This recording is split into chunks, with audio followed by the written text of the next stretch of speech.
स्थानेन श्री यदुवंशनाथ स्थानेन श्री रघुवंशनाथ जनता त्रायस्वतापत्रयात् இந்த திருமஞ்சனம் நடக்கிற சமயத்துல எனப்பனே சர்வேஸ்வரா தேவரேவா உனக்கு திருமஞ்சனம் பண்றோமே இந்த தீர்த்தத்தினால எல்லா மக்களுக்கும் இருக்கக்கூடிய ஆத்தியாத்மிகம் ஆதி தெய்வீகம் ஆதி பௌத்திகம்னு மூன்று விதமான தாபங்கள் நமக்கு இருக்கு.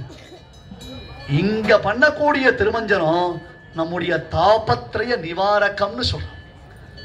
அப்படி ஒவ்வொரு அவயவத்திலையும் சாத்விக்க சாத்விக்க சாத்விக்கன்னு அர்த்தம்.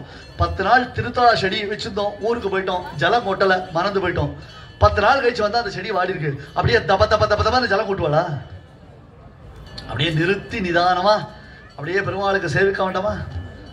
அப்படியே அந்த தீர்த்தத்தை செடியில கொஞ்சம் கொஞ்சமா சேர்த்து சேர்த்து அது வேர்ல ஜலம் பிடிக்க வேண்டாமா? அந்த மாதிரி திருமையில ஜலம் சேர்த்து மொக்கு கொட்டினா அப்படியே மொத்த மூச்சு திணறாதா? அப்ப பெரிய கட்டத்திலேன்னு பெருமாளுக்கு தீர்த்தம் சேர்க்கும் பொழுது சஹசிரதாரையில அவன் திருமேனி எப்படித்தான் சேவையாச்சு, எப்படித்தான் அனுபவிச்சோம். நாம இதெல்லாம் இன்னைக்கு அனுபவிக்கலாம், இனிமே அனுபவிக்கணும். திருமஞ்சனம் போது திருமஞ்சனம் ஆயிட்டு இருக்கு அப்படின்னு போன் பேசக்கூடாது. அதுதான் இருக்கவே இருக்க தலை எழுத்து எப்ப பார்த்தாலும். இங்க கண்ணை திறந்துனா ஆச்சரியமாக அவனுடைய திவ்யாவயவ சௌந்தரியத்தை சேவிக்கிறதுக்கு ஒரு சந்தர்ப்பம் கிடைச்சிருக்கு, திவ்யமான காட்சி கிடைச்சிருக்கு. திருமஞ்சனம் நன்னா சேவிச்சோம், மனசு குளிர்றது, பெருமாளுடைய திருவுள்ளம் குளிர்ந்ததுன்னு சொன்னா அதை விட உலகத்துல வேற என்ன நமக்கு ஆஸ்பீஷியஸ் இருக்க முடியும்?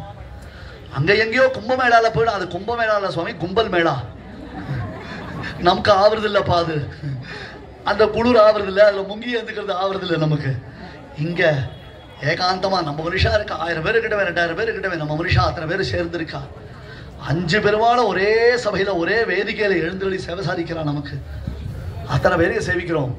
அடுத்தது பரதத்துவ நிர்ணயம் பண்ண போறான். வேத புருஷன் கருத்மான். வேதம்ன்றது அப்படியே கருடன் உருவா மறையின் பொருள் அப்படின்னு. கருடன் உருவா மறையின் பொருள் கண்ணன். அந்த கண்ணன் கருடன் உருவா மறை என்பதாக யார் காண்பிக்கணும்? மறைனா வேதத்துக்கு பேரு. வேதம் கருட ஸ்வரூபம், கருடன் வேத ஸ்வரூபம்.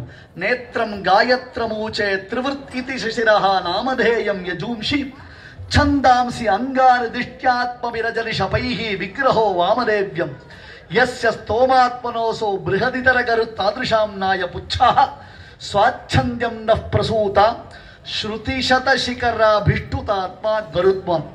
அப்படியே சுபர்ணோசி கருத்மான் திரிவர்த்தே சிராஹா என்றதான வேத மந்திரத்தை சுவாமி தேசிகன் கருட பஞ்சாசத்துல ஒரு ஸ்லோகமாக்கினர். கருடனுடையதான திருமேனி, கருடனுடைய சர்வ அவயவங்கள் இருக்கு, அது அத்தனையும் வேதம். அந்த வேதத்துல ஒளிஞ்சிருக்கிறவன் யாரு? வேதைஷ்ச சர்வைஹி அகமேவ வேத்யஹான்றது வேதம். பகவான் கண்ணன் கீதையில சொல்றான், அத்தனை வேதங்களினாலேயும் நான் தான் பிரதிபாத்தியன். அத்தனை வேதம் என்னதான் எஸ்டாப்ளிஷ் பண்றது. இப்ப நமக்கு ஒரு பெரிய ப்ராப்ளம், நமக்கு வேதமும் தெரியாது. வேதா மாமின்னு ஒருத்தர் தெரியும், ஆனா அந்த மாமிக்கு வேதம் தெரியுமா? நமக்கு தெரியாது. அப்ப வேதம் தெரிஞ்சிருக்கணும், வேதத்தினுடைய அர்த்தம் தெரிஞ்சிருக்கணும். இவர்களுக்கு அவ்வளவு விசேஷமான ஞானம் கிடையாது. அப்ப வேத புருஷன் வைனதேயன் பார்த்தான். எல்லா கோவிலையும் ஹனுமாருக்கு தனித்தனியா கோவில் கட்டி வச்சிருக்கான். கருடன் நித்தியசூரி, கருடன் ஆசுதோஷி. அதனால தான் இன்னைக்கு கருடனுக்கு விசேஷமா திருமஞ்சனம் நடந்து கருடன் இடத்துல பெரிய சங்கல்பம் பண்ணி கருடனுக்கு பெரிய பிரார்த்தனை பண்ணினான். கருடன் ஆசுதோஷி அப்படின்றதுக்குள்ளே கருத்பான் பலன் கொடுப்பான். சத்தியம், சந்தேகமே கிடையாது. அப்பேற்பட்டதான கருடன் கான் தெரியும். அருளாழி புட்கட வீர் என்று ஆழ்வார் கொண்டாடுறார்.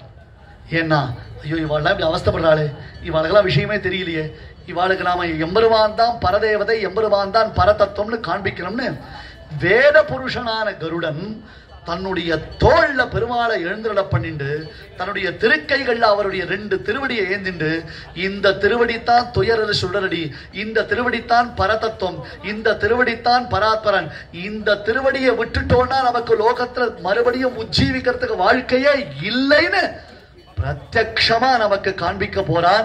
பஞ்சமூர்த்திகளை பஞ்சஸ்வரூபனான கருடன். சத்யாத்யைஹி சாத்வதாதி பிரதிதமஹிமபிர் பஞ்சபிர்வ்யூஹ பேதைஹி பஞ்சாத்மா பஞ்சதாசோ புருஷ உபனிஷத் கோஷிதஸ்தோஷயேன்னஹ பிராணாபானாதி பேதாத் பிரதிதனுமருதः பஞ்சபிர்வ்யூஹ பேதைஹி பிரதிதனுமருதः தெய்வதம் பஞ்சவிருத்தேः. சுவாமி தேசிகன் சாதிக்கிறார். சத்யன், சுபர்ணன், தார்க்ஷ்யன், வைனதேயன், கருடன், பஞ்சமூர்த்தி கருடன். அதனால தான் இன்னைக்கு பஞ்ச கருட சேவை. 5 விதமான கருடனால நம்ம சேவிக்க போற பெருமாள்.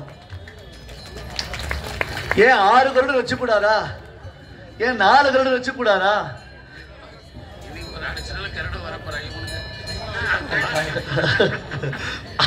அவன் ஏற போறானா இல்ல அவனை ஏத்திக்க போறானா